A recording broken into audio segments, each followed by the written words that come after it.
പുതിയ തരം പണം പാഠം 2 ക്രിപ്റ്റോ വാലറ്റ് ക്രിപ്റ്റോഗ്രഫി. നിങ്ങളുടെ സ്വകാര്യ കീ സൂക്ഷിക്കുന്നതിനായാണ് ക്രിപ്റ്റോ വാലറ്റുകൾ രൂപകൽപ്പന ചെയ്തിരിക്കുന്നത്. അതുവഴി നിങ്ങളുടെ ക്രിപ്റ്റോ എല്ലായ്പ്പോഴും ആക്സസ് ചെയ്യാവുന്നതാണ്. ബിറ്റ്കോയിൻ, എഥറിയം പോലുള്ള ക്രിപ്റ്റോ കറൻസികൾ അയക്കാനും സ്വീകരിക്കാനും ചെലവഴിക്കാനും അവ നിങ്ങളെ അനുവദിക്കുന്നു. ക്രിപ്റ്റോ വാലറ്റുകൾ നിങ്ങളുടെ സ്വകാര്യ കീകൾ സൂക്ഷിക്കുന്നു. യഥാർത്ഥ പണം സൂക്ഷിക്കാൻ കഴിയുന്ന ഒരു സാധാരണ വാലറ്റിൽ നിന്ന് വ്യത്യസ്തമായി ക്രിപ്റ്റോ വാലറ്റുകൾ സാങ്കേതികമായി നിങ്ങളുടെ ക്രിപ്റ്റോ സംഭരിക്കുന്നില്ല. നിങ്ങളുടെ ഹോൾഡിങ്ങുകൾ ബ്ലോക്ക് ചെയിനിൽ നിലനിൽക്കുന്നു, പക്ഷേ ഒരു സ്വകാര്യ കീ ഉപയോഗിച്ച് മാത്രമേ ആക്സസ് ചെയ്യുവാൻ കഴിയുകയുള്ളൂ.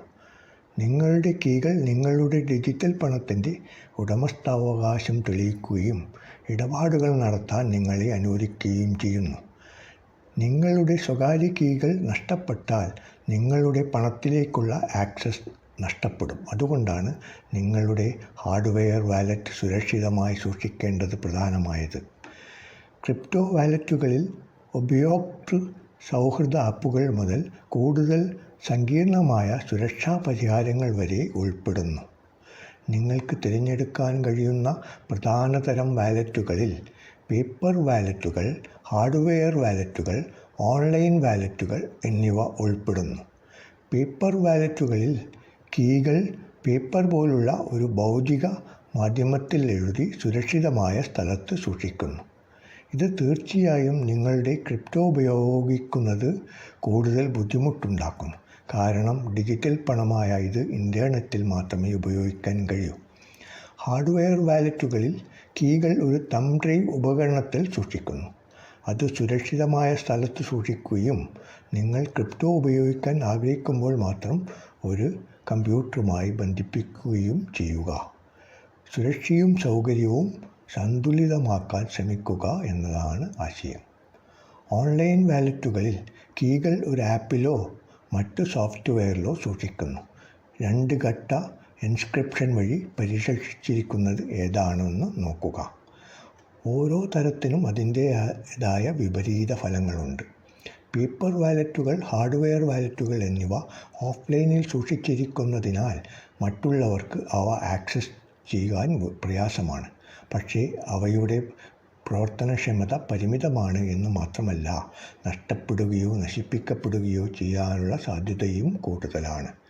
കോയിൻബേസ് പോലുള്ള ഒരു പ്രധാന എക്സ്ചേഞ്ച് വാഗ്ദാനം ചെയ്യുന്ന ഓൺലൈൻ വാലറ്റുകൾ ക്രിപ്റ്റോ നിക്ഷേപം ആരംഭിക്കുന്നതിന് പാസ്കോഡ് വഴിയുള്ള പ്രവേശനം പോലുള്ള സുരക്ഷാ സവിശേഷതകൾ വാഗ്ദാനം ചെയ്യുന്നുണ്ട്.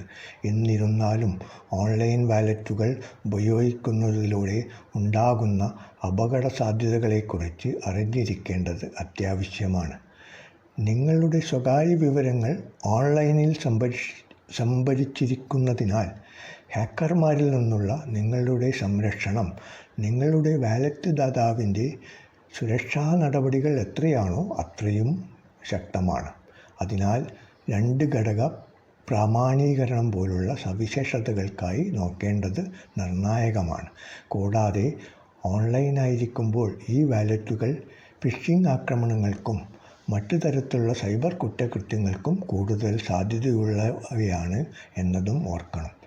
ഈ അപകട സാധ്യതകൾ ലഘൂകരിക്കുന്നതിന് ലഭ്യമായ എല്ലാ സുരക്ഷാ സവിശേഷതകളും പ്രാപ്തമാക്കുന്നതും സംശയാസ്പദമായ പ്രവർത്തനങ്ങൾക്കെതിരെ ജാഗ്രത പാലിക്കുന്നതും ആയ ഓഫ്ലൈൻ ഹാർഡ്വെയർ വാലറ്റുകളിൽ വലിയ തോതിലുള്ള ക്രിപ്റ്റോ കറൻസി സൂക്ഷിക്കുന്നതാണ് ഉചിതം. കോയിൻബേസ് വാലറ്റ് അല്ലെങ്കിൽ എക്സോഡസ് പോലുള്ള ഒരു ആപ്പ് ഉപയോഗിക്കുന്നത് നിങ്ങളുടെ ക്രിപ്റ്റോ ഹോൾഡിങ്ങുകളിലേക്ക് ആക്സസ് നൽകുന്നു. നിങ്ങൾക്ക് ചെയ്യാനാവുന്നത് നിങ്ങളുടെ എല്ലാ ഡിജിറ്റൽ അസറ്റുകളും ഒരിടത്ത് കൈകാര്യം ചെയ്യുക, നിങ്ങളുടെ സ്വന്തം സ്വകാര്യ കീകൾ നിയന്ത്രിക്കുക, ലോകത്തെവിടെ നിന്നും ക്രിപ്റ്റോ കറൻസികൾ അയക്കുകയും സ്വീകരിക്കുകയും ചെയ്യുക, നീണ്ട ഹെക്സാഡെസിമൽ പബ്ലിക് കീ വിലാസങ്ങൾക്ക് പകരം ഉപയോക്തൃ നാമങ്ങളുമായി സംവദിക്കുക, ഡാപ്പുകൾ അതായത് വികേന്ദ്രീകൃത ധനകാര്യ ആപ്പുകൾ ബ്രൗസ് ചെയ്യുക, ക്രിപ്റ്റോ കറൻസി സ്വീകരിക്കുന്ന സ്റ്റോറുകളിൽ ഷോപ്പ് ചെയ്യുക എന്നിവയാണ്.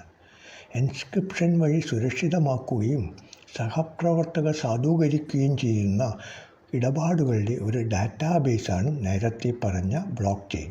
ഈ ബ്ലോക്ക് ചെയിൻ ഒരിടത്ത് സംഭരിക്കപ്പെടുന്നില്ല. ഇത് നെറ്റ്വർക്കിനുള്ളിലെ ഒന്നിലധികം കമ്പ്യൂട്ടറുകളിലും സിസ്റ്റങ്ങളിലും വിതരണം ചെയ്യുകയും സംഭരിക്കുകയും ചെയ്യുന്നു. ഈ സിസ്റ്റങ്ങളെ നോഡുകൾ എന്ന് വിളിക്കുന്നു. ഓരോ നോഡിലും ബ്ലോക്ക് ചെയിനിൻ്റെ ഒരു പകർപ്പുണ്ട്. കൂടാതെ ബ്ലോക്ക് ചെയിനിൽ സാധുതയുള്ള മാറ്റം വരുമ്പോഴെല്ലാം ഓരോ പകർപ്പും അപ്ഡേറ്റ് ചെയ്യപ്പെടുന്നു. ബ്ലോക്ക് ചെയിനിൽ ബ്ലോക്കുകൾ എന്ന് വിളിക്കപ്പെടുന്ന ഫയലുകൾ അടങ്ങിയിരിക്കുന്നു.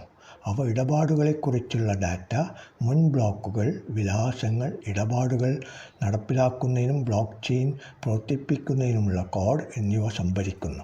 അതിനാൽ ബ്ലോക്ക് ചെയിൻ മനസ്സിലാക്കാൻ ആദ്യം ബ്ലോക്കുകൾ മനസ്സിലാക്കേണ്ടത് പ്രധാനമാണ്. ബ്ലോക്ക് ചെയിനിലെ ഒരു ബ്ലോക്ക് തുറക്കുമ്പോൾ ബ്ലോക്ക് ചെയിൻ ബ്ലോക്ക് ഹാഷ് സൃഷ്ടിക്കുന്നു.